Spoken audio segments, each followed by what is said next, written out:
తొలి ప్రేమే తోపు కాదే తోపు కాదే అమ్మడు.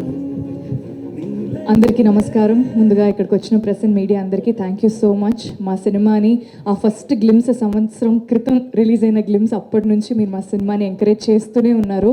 So thank you so much. ఇంకో వారంలో మా సినిమా మీ అందరి ముందు రాబోతుంది. ఖచ్చితంగా మీ ఎంకరేజ్మెంట్ మాకు ఇంకా అవసరం. అండ్ కిరణ్ గారు, wishing you a very very happy birthday. Thank you so much for being an amazing co-star. GP గారు, వన్ స్మాల్ క్వశ్చన్. ఎస్, మీరు ఈ చెన్నై లవ్ స్టోరీ షూట్ చేస్తున్నప్పుడు ఏ సీన్ మీకు చాలా హార్డ్ హిట్టింగ్ అనిపించింది?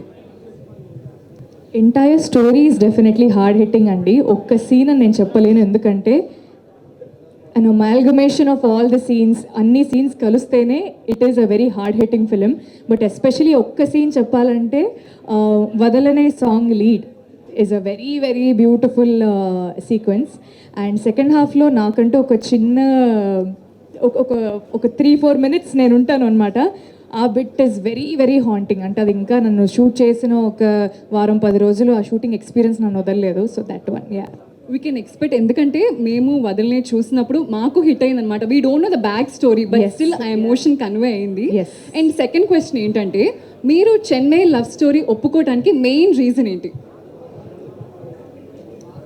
అంటే నాకు ఎందుకు ఒప్పుకోకూడదని ఒక్క రీజన్ కూడా కనపడలేదు. అదే రీజన్ అంతే. అంటే విన్న వెంటనే ఐ వాజ్ లైక్, ఈ సినిమా చెయ్యకపోతే తప్పు అవుతుంది. అంటే ఇంత మంచి అవకాశం వచ్చాక దీన్ని వాడుకోకపోతే తప్పు అవుతుందని నాకు అనిపించింది. అండ్ డెఫినెట్లీ ఈ సినిమా నా కెరియర్లో అయితే ఒక బిగ్గెస్ట్ మైల్ స్టోన్ లాగా ఖచ్చితంగా ఉండబోతుంది.